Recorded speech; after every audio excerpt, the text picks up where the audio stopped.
Hi, I'm Charles Micunek, and this is Grant Juth. And right now in college football, there are some big topics right now. One of them being, are bowl games still relevant? Moving to the playoff system in the next couple of years. Grant, what's your take on it? Well, you already have these kids showing up for school, or showing up to school to report for their preseason camps in June.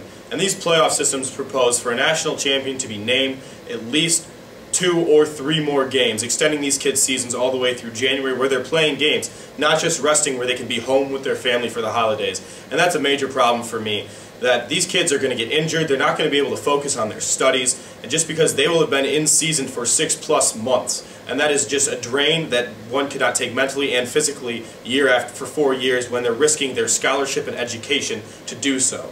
That being said, it also provides a problem for the fan base, with people not knowing where their team is going to be playing or who they are going to be playing somewhere in this large country that we have, where you could be playing a game in California or New York next week.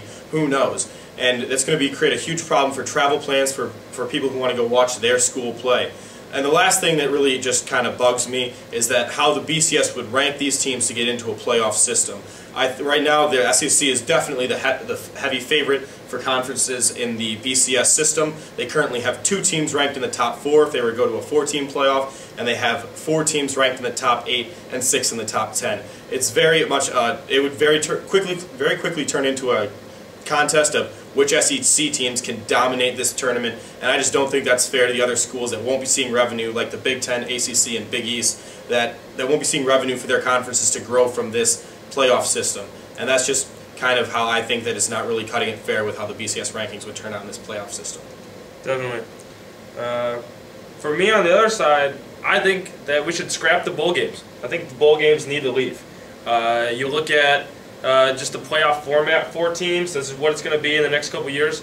It's 4 teams. It's concrete. You have the top 4 teams playing. There's no at-large bids going out. No conference champions playing in a game who didn't play in their conference championship. It just doesn't make sense for me to have the bowl games anymore. Speaking along the lines of bowl games and revenues, what you brought up is there are 34 bowl games altogether for all the bowl games, and 15 of them are bringing in money and making the money that they put in for it. So they're paying out well. The other 19 for the 34 aren't making money, and they're actually losing money. So these conferences, schools, and advertisers are losing money on these games, and it doesn't make sense to keep putting in the money if you're going to not make any money off the games. Irrelevant games that don't matter. I mean, people don't even watch them in the first place. The next thing that you want to go on and talk about is the at-large bids, which I brought up a little bit earlier. It's very funny how they are picked. With the Fiesta Bowl scandal in 2009, $46,000 of contributions and funding and donations that came from athletic directors and head coaches to be an at-large bid for the Fiesta Bowl. It sounds fishy to me. It sounds like a bigger scheme to make more money than they already have, just to keep on piling on money and racks of money for them. To me, it doesn't make sense. I think they should stick with the 4 playoff teams. That's just me. And I'm Charles Micunek, and this is... I'm Grant Juth, and unfortunately we have no say on how college football should be run.